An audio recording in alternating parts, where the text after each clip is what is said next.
मनीष और जया की एक ही बेटी थी।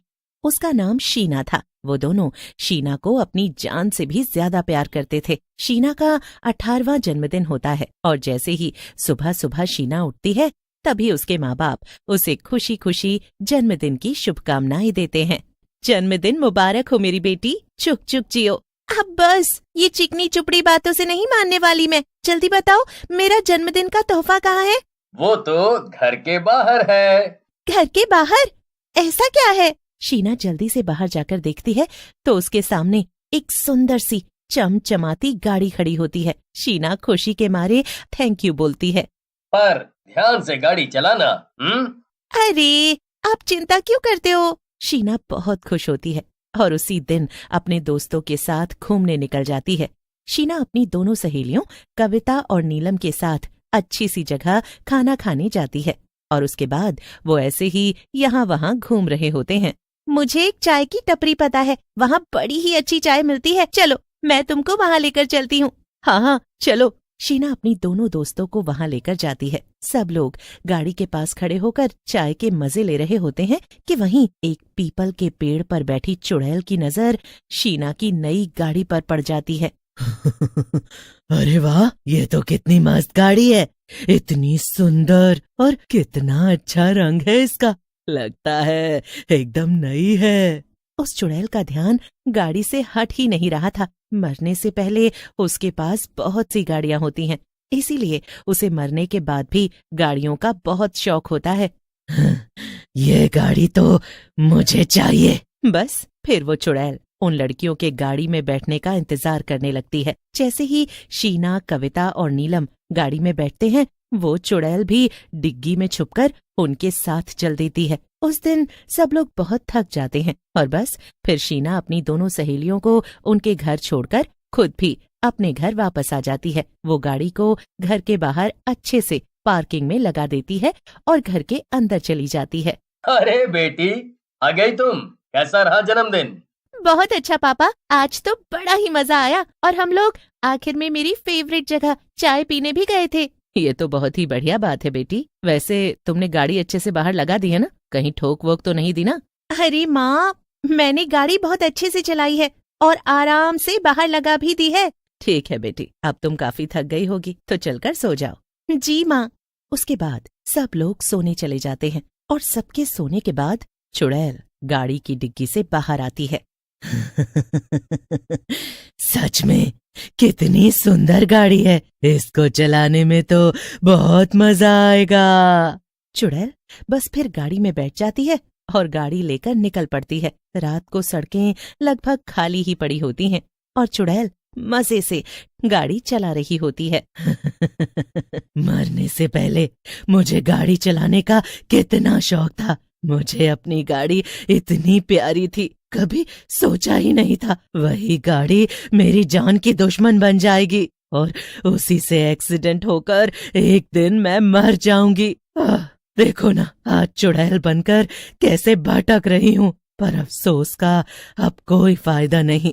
अब मुझे वो सब बातें नहीं सोचनी चाहिए और इस नई गाड़ी के मजे लेने चाहिए।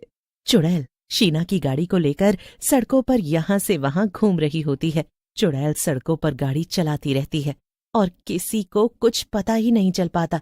थोड़ी देर बाद जैसे ही चुड़ैल गाड़ी को एक जगह मोड़ने की कोशिश करती है तो गाड़ी की साइड में खरोंच आ जाती है। ओहो, नई गाड़ी का हो गया कल्याण। खैर, इससे मुझे क्या, मैं तो इसे इसकी जगह खड़ी करके जाऊं। चुड़ैल गाड़ी को शीना के घर के बाहर खड़ी करके चली जाती है। उसके बाद जब सुबह शीना के पापा घर के बाहर अखबार लेने आते हैं तो उनकी नजर गाड़ी पर पड़े निशान पर जाती है। मनोज उसी वक्त जाकर शीना पर गुस्सा करने लगता है।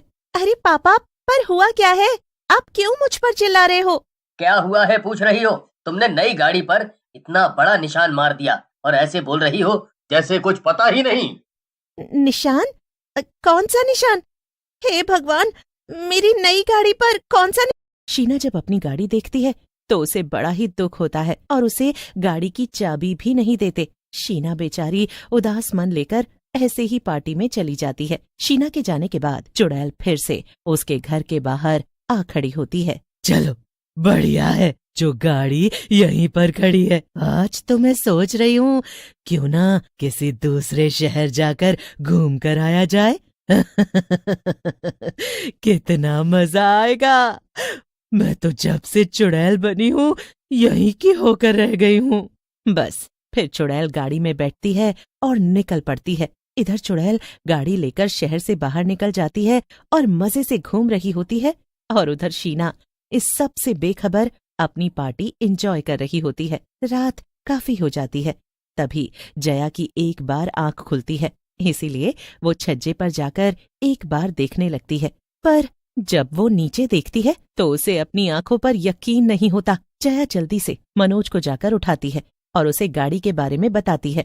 मनोज तो गुस्से से लाल हो जाता है। जया शीना को फोन लगाती है और इधर पार्टी में शोर की वजह से शीना को अपने फोन की रिंग सुनाई ही नहीं देती।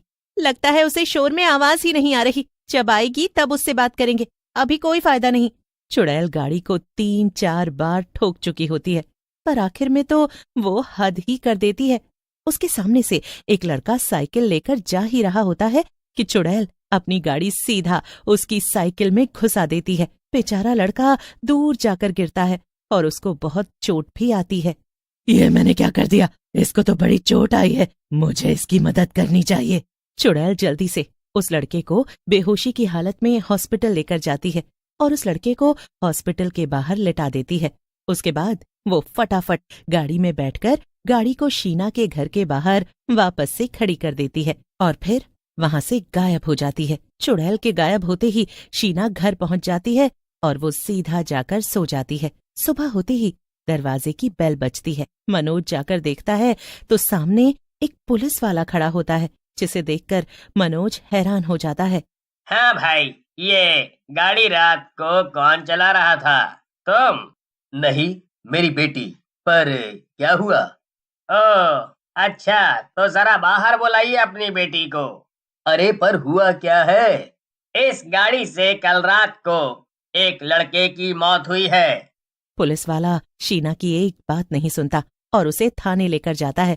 मनोज और जया बड़ी कोशिश करते हैं पर कुछ नहीं कर पाते। किसी को कुछ समझ नहीं आ रहा होता है कि आखिर चल क्या रहा है। शीना बेचारी पूरी रात थाने में होती है और उसके माँ बाप को देर रात अकेले ही घर आना पड़ता है। जब वो घर आते हैं तो उनको अपनी गाड़ी में एक चुड़ैल बैठी दिखाई देती है।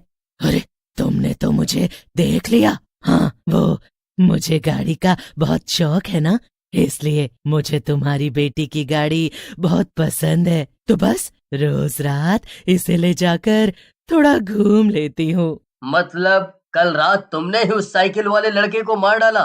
अरे वो बेचारा मर गया क्या? मर भी गया और उसकी मौत का इल्जाम मेरी बच्ची पर लग गया। वो बेचारी बिना कसूर तुम्हारी वजह से थाने में बंद है। ऐसा है क्या? चलो अभी चलकर मैं अपना गुनाह कबूल कर लेती हूँ।